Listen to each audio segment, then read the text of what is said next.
Les amis, vous êtes bien dans l'émission l'OM au café spécial Mercato. On est dans la partie décryptage. Si vous nous regardez en replay sur YouTube, sur Twitch ou sur le Phocéen, sur MyPhocéen, vous savez que vous avez les autres parties de l'émission aussi. Donc vous pouvez aller chercher les autres parties. Ça peut toujours vous donner du contenu supplémentaire sur l'actualité de l'Olympique de Marseille. Alors, je vous le disais, on a préparé avec Loïc une infographie concernant l'équipe probable actuelle de l'Olympique de Marseille. L'équipe probable, elle va s'afficher logiquement ici.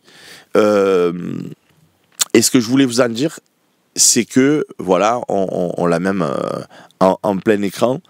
Et je voulais qu'on en parle ensemble parce que, franchement, quand je lis les commentaires sur le Phocéen ou sur les réseaux sociaux, parce que je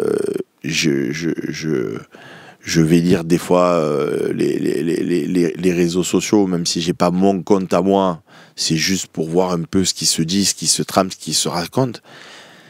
LOM, vous travaillez mal. LOM, vous êtes nul. LOM, vous servez à rien. Les dirigeants, ils ont recruté personne.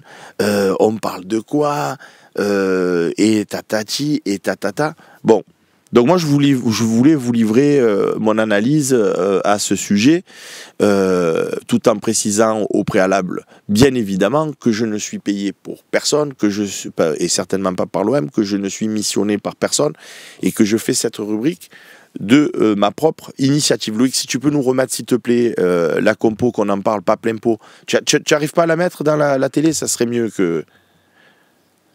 On s'en fout, si c'est pas très joli, c'est pas grave, voilà, la télé a disparu et elle a été remplacée par la compo.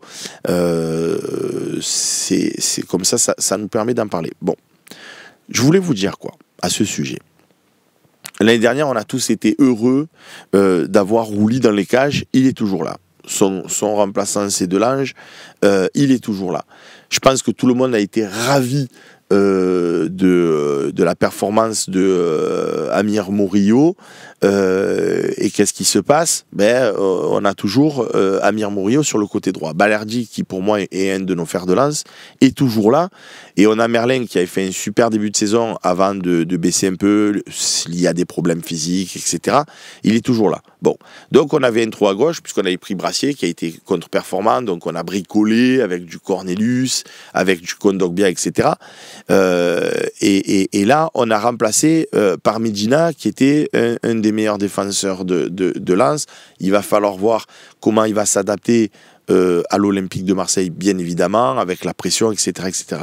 Mais moi, quand je vois cette défense à date, c'est-à-dire on peut toujours imaginer que Medina passe sur le côté gauche, qu'on recrute Laporte ou un autre associé à Balerdi au centre, et donc de franchir encore un step-up en avant. Mais en l'état actuel des recrues, en l'état actuel des forces, voilà la défense avec un Rouli qui pour moi est incroyable, Balerdi, Medina et Murillo avec Merlin sur les côtés. Franchement, les amis, je parle du 11 de départ. Franchement, ça a pour moi en tout cas, de la gueule. Quand on regarde Garcia pour suppléer Merlin, je sais même pas si moi personnellement je ne mettrais pas Garcia en titulaire parce que vraiment c'est un joueur que j'adore. Cornelius pour faire des remplacements si Medina est blessé ou suspendu, moi ça me va parce qu'il va faire quelques matchs dans l'année où il va rentrer dans la rotation, donc c'est pas mal. On a le petit anglais qui est venu, je vais pas prononcer son nom pour pas passer pour un fou parce que je vais l'écorcher, mais ça a du talent, donc si Balerdi est absent, on va pas se dire waouh, il n'y a pas Balerdi, qu'est-ce qu'on va faire, parce que ce jeune a l'air très très prometteur. Alors il y a Lirola, voilà, pour l'instant dans les forces en présence, il y a Lirola qui pour moi c'est certainement léger et il faudrait changer. Bon, voilà pour la défense de l'Olympique de Marseille. Donc encore une fois, je vous dis pas pour moi si le mercato s'arrête là, je suis ravi. Je vous dis en l'état actuel des choses, l'équipe pour moi, elle a vraiment de la gueule sur le plan défensif. Merlin, Medina, Balerdi, Murillo, franchement, Murillo, je l'adore, Balerdi, je l'adore, Medina, je pense que je vais l'adorer, et Merlin, quand il est à son niveau, on l'a vu encore avec l'équipe de France Sport, franchement, ça joue au ballon. Donc après, évidemment les amis, avant que vous vous excitiez, est-ce qu'on peut faire mieux? Est-ce qu'on peut toujours avoir mieux que Medina? Oui. Est-ce qu'on peut avoir mieux que Balerdi? Oui. Est-ce qu'on peut toujours avoir mieux? Mais à l'état actuel des forces de l'Olympique de Marseille, des moyens de l'Olympique de Marseille, je trouve que l'arrière-garde de l'Olympique de Marseille me plaît beaucoup. Les remplaçants, le jeune anglais avec Cornelius, ça me va. Garcia, j'adore. Et Lirola, voilà. Donc pour moi, sur ces postes-là, Delange, j'adore aussi en remplaçant de Rouy. Donc j'ai Lirola où, franchement, voilà, si on peut, malheureusement pour Paul, s'en séparer et prendre un autre joueur, je suis content. Après, on passe au milieu de terrain. Tu as Holbjerg devant la défense. Tu as Rabiot et tu as Gomez. Gomez qui était un des éléments moteurs de Lille pendant des années, qui fluidifie le jeu, qui est capable vraiment d'être le pendant de Rabiot à droite. Donc tu aurais... Et les deux travaillent, que ce soit Rabiot ou Gomez, ça travaille, ça récupère du ballon, ça a de l'abattage, ça a du coffre, et tu aurais Holbjerg devant la défense pour justement équilibrer tout ça. Moi franchement, quand je vois Rabiot, Holbjerg avec Gomez dans l'entrejeu, ben pour moi Gomez c'est un peu Angel Gomez, c'est un peu la pierre qui manquait au groupe la saison dernière. Ce joueur qui voit un peu plus vite que tout le monde, qui est capable de faire des décalages, qui est capable de fluidifier ton jeu. Donc moi franchement, Holbjerg, Rabiot, Gomez, je suis complètement ravi. Et enfin, tu attaques avec Guiri, tu attaques avec Greenwood, dont tout le monde était ultra satisfait, et tu vas certainement, on l'espère tous, c'est comme Aubameyang, il faudra le voir, rajouter Paixão. Bon, si on prend les remplaçants, on a du Nadir, on a du Rongier, on a potentiellement du Harit. C'est écrit en petit, si tu peux me remettre en plein pot, s'il te plaît, parce que là, j'arrive plus à lire, je me fais trop vieux, malgré que j'ai des lunettes. Il y a Kondogbia aussi à la place de Holbjerg, il y a Rongier, il y a Harit ou Nadir, il y a Jonathan Rowe, que moi j'adore, il y a le fameux Timothy Weah dont on parle qui va venir, et tu as potentiellement Aubameyang pour remplacer Guiri. Sinon, à l'état actuel des choses, tu as Mopé. Franchement, ceux qui marronnent, ceux qui râlent, ceux qui crachent, ceux qui disent « ouais, le club, il a mal travaillé, etc. » Je vous comprends pas, voilà. Je ne comprends pas, je sais pas à quoi vous vous attendiez, je sais pas qui vous vouliez recruter. Moi, je trouve que l'année dernière, Loïc, si tu peux réafficher, s'il te plaît, si tu peux nous remettre notre beau placement en place avec le numéro de téléphone. Je pense que la compo, maintenant, tout le monde l'a bien vu. Tu peux nous remettre voilà, le placement avec le numéro de téléphone. N'hésitez pas à appeler Loïc Lachaud au 04 86 68 24 67 pour participer à la dernière partie. Parce que c'est votre partie, c'est là où on débat, on échange, vous nous faites part de vos coups de cœur, de vos coups de sang, si vous en avez, ou vous réagissez à ce que j'ai pu dire pendant cette émission. Donc, Charlie Goyard qui me dit « Seb, faut que tu t'arrêtes de t'occuper des sceptiques, c'est pour ta santé mentale que je dis ça. » Mais moi, moi j'aime le débat, j'aime la discussion, et j'aime aussi dire quand il le faut, arrêtez de vous inventer une vie. Arrêtez de toujours fantasmer. Moi, quand je lis le Longoria, Benassia, ils travaillent, ils servent à quoi? On a parlé de Laporte, il n'est pas venu. Sanogo, il n'est pas venu. Là, Aubameyang, au final, il ne va pas venir. Et tatati, et tatata. Mais eux, ils ont identifié avec De Zerbi les points faibles de l'année dernière.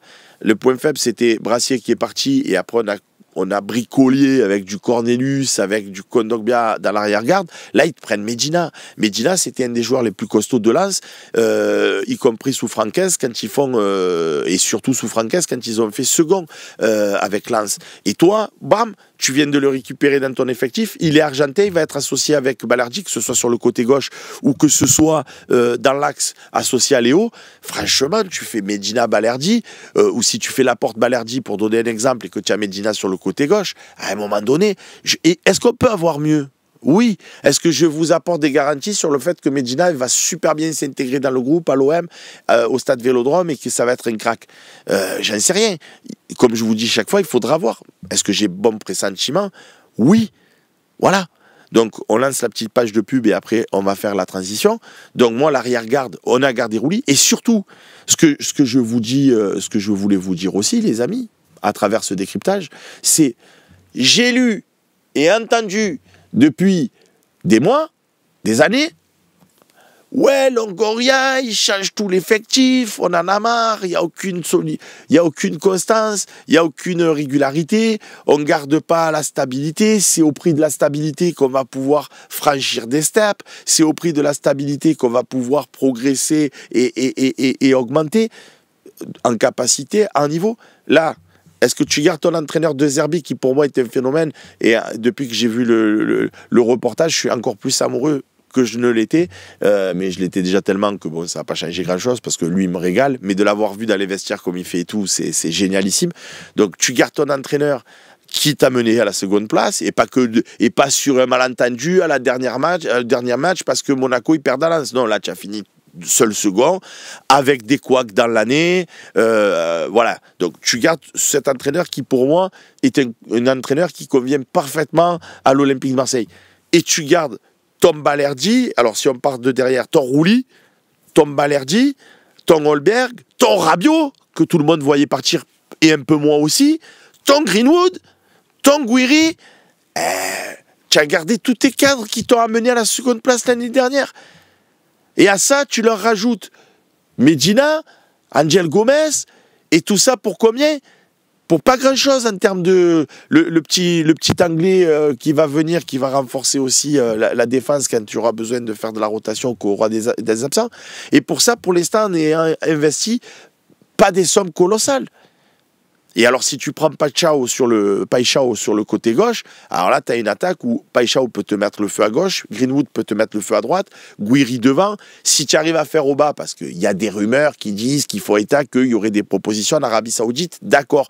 Il n'y est pas encore, il n'a pas prolongé en Arabie Saoudite, ou il n'est pas resté en Arabie Saoudite. Il pourrait aussi faire le choix de dire, moi je privilégie encore, dire au club qu'il a les propositions, écoutez, moi je suis d'accord pour venir l'année prochaine, laissez-moi faire une dernière année avec l'Olympique de Marseille, parce qu'il y a la Champions, j'ai envie de kiffer sportivement, et puis je viens finir ma carrière chez vous. Comme je vous dis, la vie, elle est faite de discussions, elle est faite de débats, elle est faite de voilà, c'est pas juste, c'est comme ça et c'est pas autrement. Voilà, donc ça peut être une entente. Donc pour pas beaucoup d'investissement, moi je trouve qu'on a bien identifié les points faibles. Après, est-ce qu'Angel Gomez va rayonner comme il le faisait à Lille? Est-ce que Medina va consolider la défense comme il était un fer de lance à Lens? On va bien voir. Mais sur le potentiel, ça, personne, ni vous, ni moi, on peut savoir, les copains, si les joueurs, avant d'avoir joué avec l'OM, c'est que des paris. Même si tu prends le joueur le meilleur du monde, c'est forcément un pari, parce que tu ne sais pas comment il va s'adapter au coach, à sa nouvelle équipe, à ses camarades, à l'ambiance, à la vie sur Marseille. Donc, dans tous les cas, à chaque fois, c'est des paris plus ou moins risqués, mais il faut voir comment les gens s'adaptent. Bon, mais moi, je pense que, pour l'instant, ce qui a été fait, c'est vachement intelligent, quoi. En tout cas, moi, je trouve que c'est vachement intelligent. Donc, moi, je continue. Et puis, le mercato se finit fin août. On a le temps. On a le temps, là, on a une base solide. Vous avez vu l'équipe, je vous l'ai montré. L'équipe, si elle doit commencer le championnat, cette équipe-là, franchement, moi, je suis serein. Après, on a le temps de faire jouer. Regardez, l'année dernière, on avait commencé la saison. Et puis, d'un coup, on s'est dit, tiens, opportunité de marché, on va faire Rabiot. Ah ben ouais, prenons Rabiot, pourquoi pas. Premier match à Brest, tu gagnes 5-1, il n'y avait pas Rabiot, hein. Il n'était pas encore là. Mais tu gagnes 5-1 à Brest quand même. Donc là, on a un bel effectif, on a une belle ossature, on a gardé nos cadres, on se renforce. Franchement, les gars, on respire, on souffle. On expire, on souffle, on se détend, on est serein. Dimanche, il y a le premier match amical, on va se régaler, on va retrouver notre Olympique de Marseille. Même si les tout premiers matchs amicaux, franchement, c'est plus de l'entraînement qu'autre chose. Mais voilà, soyez souriants, soyez sereins. On a fini seconde l'année prochaine, on se renforce, on garde nos cadres. Moi, je suis heureux et on passe à votre partie, la partie où vous avez la parole.